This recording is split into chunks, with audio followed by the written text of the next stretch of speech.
E aqui é a Praça do Carmo. Eu só quero chamar a atenção, não é do Lande, mas só chamar a atenção, estão vendo essa placa verde aqui? Né? Aqui nesse quadrado é um sítio arqueológico. Vocês lembram que ele era aberto? Né? Fez uma reforma 15 anos atrás, tinha uma pirâmide. O que aconteceu? Quebraram a pirâmide. Aí, quando a gente chegava aqui, estava cheio de lixo, inclusive colchão aí dentro. Aí, na última, as pessoas achavam que era para jogar lixo.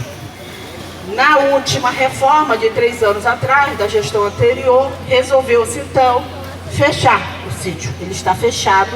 O que é o sítio? Era uma antiga igreja que existia aqui, Nossa Senhora dos Homens Brancos. Vocês podem ter informações aqui nessa quadra. Nesse quadro aqui, ó. Tá explicando. E ela foi destruída, ela também do século XVIII, foi destruída, né, por questões paisagísticas, né, na década de 30 do século XX. E aí, então, quando houve essa reforma 15 anos atrás, acharam as bases dessa igreja. Tem inclusive o desenho, é mais ou menos esse desenho desse gramado. É a base da igreja, né? E aí, portanto, na última reforma, como não utilizavam de forma correta, desse lado aqui tem mais sombra, ó. Desse lado meu, aqui atrás de mim, podem ficar que tem mais sombra aí, o pessoal que está assinando. Para não ficar aí no sol. Foi então, resolveu-se, né? O IPHAN resolveu então fechar. Tá? A professora Ana vai descer ou a gente vai lá? Vai lá, vai estar lá em cima. Tem como levar o microfone lá para cima, desconectar e levar? Tem? Ah, tá. Então tá. Mas deixa primeiro aqui a Clara vai falar e depois a gente vai para lá para levar o microfone para ela. Ela vai falar lá dos gradis. Sim, ali do Fórum Lande, para a gente encerrar. Então, foi feita essa reforma. Bom, aqui nós temos, né, uma das obras também, essa fachada aqui, né, vamos lembrar essa cidade do século XVIII que eu falei, a cidade velha, ela vinha até aqui, né, esse primeiro arruamento, né, depois você não tinha ainda ocupação. Então, na verdade, tinha um grande limite, que era o Igarapé, onde está o canal do Tamandaré, né, era esse primeiro limite aí, né, do século XVIII. Lembro também que eu chamei a atenção de vocês, não tem a ver com Lande, mas para vocês se situarem. Se vocês dobrarem aqui do lado direito, à direita está a sede náutica do mais querido, há controvérsias, do Paysandu. E você, não é isso aí, Diego, Papão da Curuzu? Mas tudo bem, somos democráticos, Remo e Paysandu são os maiores, né? Tá certo. E aí, se vocês seguirem, nós vamos ter uma comunidade, lembra a comunidade Palafita que eu falei para vocês? Que está dentro da área tombada e que é necessário pensarmos planos para essa comunidade, né? É justamente essa comunidade do Beco do Carmo.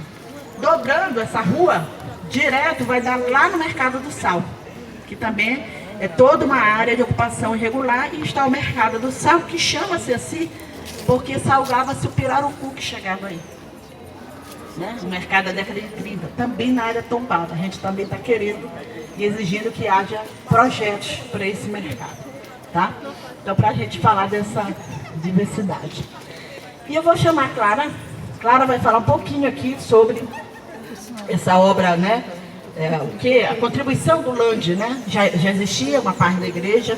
O que ele vai contribuir nessa fachada? Vamos lembrar sempre que vocês viram que a gente passou as pedras de Liós?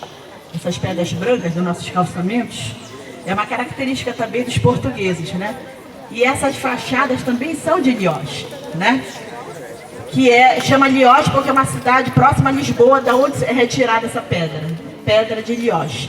Vou passar para Clara. Clara é nossa estudante de geografia, quase geógrafa da UFPA. Bom dia de novo. Então, assim, o Lande, ele foi responsável por várias igrejas, não somente aqui na capital, como também no interior do Pará, né? Várias igrejas, várias capelas, mas no caso da igreja e do convento do Carmo, ele não foi o único responsável. Na verdade, ele já chegou um pouco mais tarde, né? Esse edifício que vocês veem, de pedra e cal, ele foi finalizado em 1777, né? Já na segunda metade do século XVIII. Então, antes dele, bem antes, os carmelitas chegaram aqui em 1626. E só para vocês terem uma ideia, os primeiros colonos chegaram em 1616. né? Então chegaram bem cedo.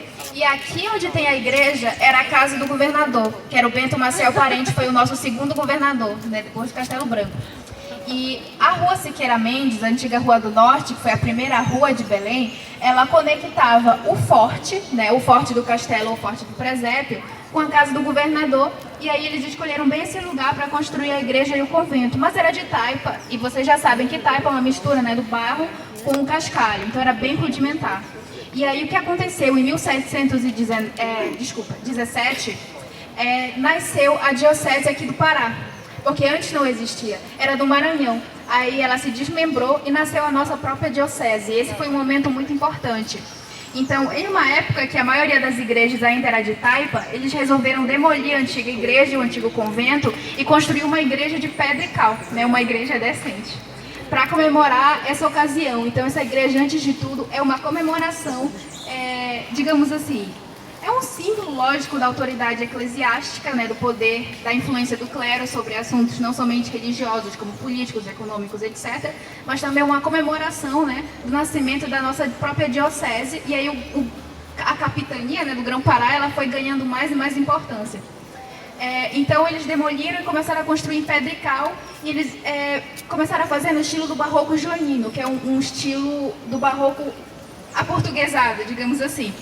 E o Lande, ele já chegou depois, né, na segunda metade do século XVIII, para dar os retoques finais, né? Então, a professora Gorete falou sobre a fachada da igreja, e quero que vocês reparem que a fachada da igreja, ela é de pedra. Então, ela é a única fachada, né, de pedra de um templo religioso aqui em Belém, e ela foi produzida em Portugal, né? Os carmelitas, eles recolheram, agradaram fundos, né, e mandaram, digamos assim, planejaram construir essa fachada com pedras de ilhós em Portugal, e ela foi montada aqui em Belém. E depois já chegou o Lande, né, com seu toque do barroco tardio e alguns elementos neoclássicos, mas vocês não vão ver a influência dele na fachada, vocês têm que entrar na igreja para saber.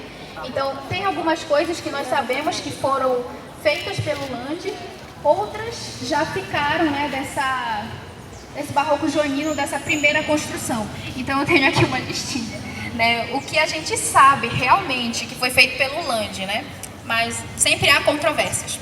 A nave, né, que é o corpo principal, os 5 retábulos laterais. O retábulo é aquilo que fica atrás do altar, então você tem os altares laterais e você tem os retábulos atrás deles, foram feitos pelo Lande.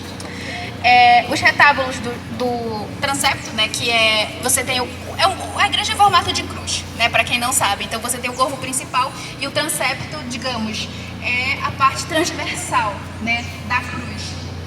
A nave seria a parte vertical dela. E os púlpitos, né, onde o padre celebra a missa. E aí o que realmente restou dessa, digamos assim, dessa primeira igreja no estilo joanino, que nós sabemos? O retábulo mor, então é o retábulo que fica atrás do altar mor, que é o altar principal, né, que fica na nave principal, onde de fato se celebra a missa, e o próprio altar mor, né? Então, todo o resto, até onde nós sabemos, foi demolido, né?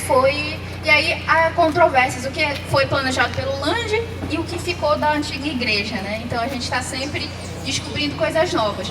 E ali do lado da igreja, você tem aquele casarão branco, é a sede do Fórum Lande.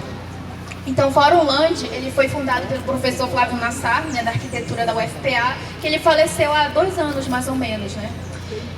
Flávio Nassar.